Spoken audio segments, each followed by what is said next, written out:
Yo la famille, aujourd'hui une vidéo qui va s'adresser un peu plus aux débutants. Ça va être des notions que vous connaissez sans doute si vous me suivez depuis longtemps. Mais c'est important pour les nouveaux qui sont arrivés d'expliquer aussi comment ça marche la position au poker, comment jouer en fonction des positions. Au poker, la position c'est primordial. Un coup de poker, ça se déroule dans le sens des aiguilles d'une montre. Et il vaut mieux toujours être celui qui parle en dernier après tous les autres. Pourquoi après tous les autres? Car il peut décider de l'action qu'il va faire en fonction de ce que les autres ont fait. C'est comme dans une négociation. Vaut mieux être toujours celui qui accepte ou refuse la proposition que celui qui fait la première proposition. On peut alors s'adapter à ce que l'autre propose, on est en position de force. La meilleure position à la table est le bouton, que ce soit pré-flop ou post-flop. C'est-à-dire avant qu'il y ait les trois premières cartes ou après quand les trois premières cartes sont arrivées, ça sera toujours le bouton la meilleure position. La pire position à la table est différente en fonction de si on se situe pré-flop ou si on se situe post-flop. Donc on commence par la pire position à la table pré-flop, c'est UTG, c'est le premier de parole. Under the gun, sous le pistolet littéralement ça veut dire. Il n'y a personne qui a encore joué, il va être le premier à dire, à révéler ce qu'il va faire. Post-flop, c'est la small blind, une petite blinde qui aura la pire position tout simplement parce que ça sera lui qui décidera de son action avant tous les autres. Et ce, dès le flop. Donc qu'on soit au flop, à la turn ou à la river, donc à la quatrième ou à la cinquième carte ou sur les trois premières, ça sera toujours la small blind qui parlera en premier. Ce qui est clairement un gros désavantage. On va découper la position au poker en 5 grandes catégories. Catégorie 1, les débuts de parole. C'est UTG et UTG1, donc Under the Gun et Under the Gun 1. Deuxième catégorie, les milieux de parole qui sont constitués de MP1, donc milieu de parole 1, et de Low Jack. Ouais, et faites pas attention à tous ces noms compliqués, UTG, MP, Low Jack. En fait, c'est des noms qu'on utilise pour bien être précis dans ce qu'on dit et ça va vous servir pour plus tard. Maintenant, de ne pas retenir tout de suite les noms, ça ne va rien changer, c'est vraiment pas grave. Retenez déjà qu'il y a début de parole, milieu de parole, fin de parole, donc ça c'est la troisième catégorie, fin de parole. Catégorie qui est constituée du hijack, du cut-off et du bouton. Le bouton, rappelez-vous, c'est la meilleure position à table, on en a parlé juste avant. La quatrième catégorie, c'est tout simplement la small blind, donc la SB, petite blinde. Et la cinquième et dernière catégorie, c'est la big blind, la grosse blinde. Ok, maintenant qu'on a classé par catégorie de position, on va regarder les trois grands types de tables en ligne. Alors au poker en ligne et finalement au poker live c'est un peu pareil, hein. On a ces tables-là, on a des tables de 8-9 joueurs. Alors en live ça va aller jusqu'à 10 joueurs par table. C'est ce que je vais appeler le premier type de table de poker, donc le type A. Donc ce type de 8-9 joueurs où il y a les débuts de parole, les milieux de parole, les fins de parole, la SB, la BB. Donc il y a les 5 catégories de position qu'on a vues juste avant. On les retrouve dans ces tables full ring, ces tables complètes. La catégorie B, c'est ce qu'on appelle les tables short-ended, les tables 5 max, 6 max. Comme leur nom l'indique, c'est des tables où il y a 5 joueurs maximum ou 6 joueurs maximum.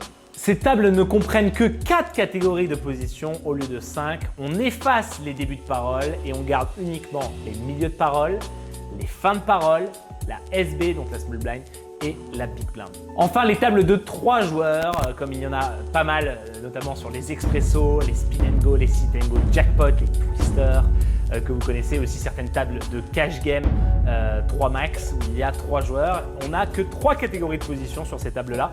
Le bouton, la small blind et la big blind. Le bouton, c'est au final les fins de parole. Ok, maintenant vous connaissez les 5 catégories de position au poker. Vous connaissez aussi les 3 types de parties les plus courantes. Je vais vous donner une stratégie générale pour chacune des 5 catégories de position. Cette stratégie vous servira que ce soit sur des tables 8 joueurs, 9 joueurs ou encore des tables 5-6 max ou des tables 3 max.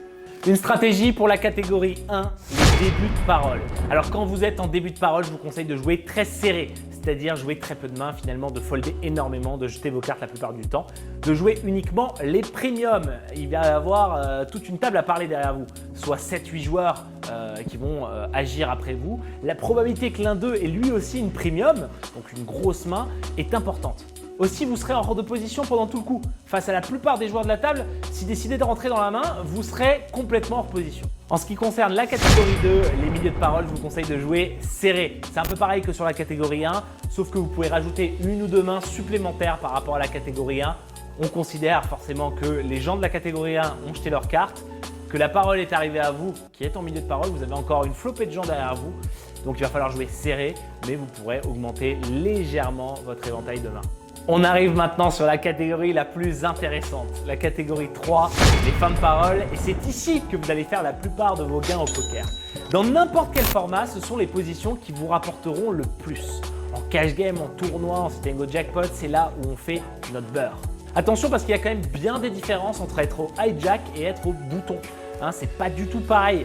Il est beaucoup mieux d'être au bouton que d'être au hijack ou au cutoff. Je vous conseille de desserrer votre éventail de main au fur et à mesure que vous vous approchez du bouton. La catégorie 4, la small blind, c'est la pire des positions au poker. Alors certes, pré-flop, vous parlez après le bouton, vous êtes dans les derniers à parler, donc c'est plutôt cool, mais ce n'est que partie remise, parce que dès le flop, vous allez parler le premier, pendant tout le coup, à la turn et à la river aussi, donc c'est un beau cadeau empoisonné cette small blind. Les statistiques de trackers, les trackers c'est des logiciels autorisés d'aide à la décision que la plupart des pros et moi-même utilisons.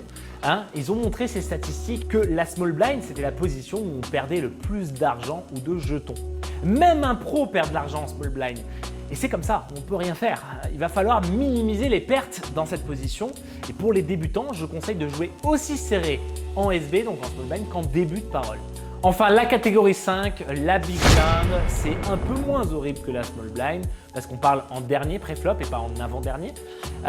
Et on n'est pas complètement en premier post-flop. On est à partir du moment où la SB rentre dans le coup, on va être deuxième de parole. Donc on aura la position quand même relative sur la SB post-flop, mais on sera aussi en position sur tous les autres. Donc c'est une position qui est un peu mieux que la SB, où on a aussi des bonnes cotes, parce qu'il faut le savoir, on a déjà mis une blinde dans le noir, on n'a pas décidé de la mettre, c'est comme ça, c'est obligatoire. Puis si quelqu'un a relancé, il va relancer peut-être à 2 blindes, 2 blindes et demi, 3 blindes, et vous aurez peu à rajouter par rapport à ce que vous avez déjà mis. Donc on a des cotes favorables.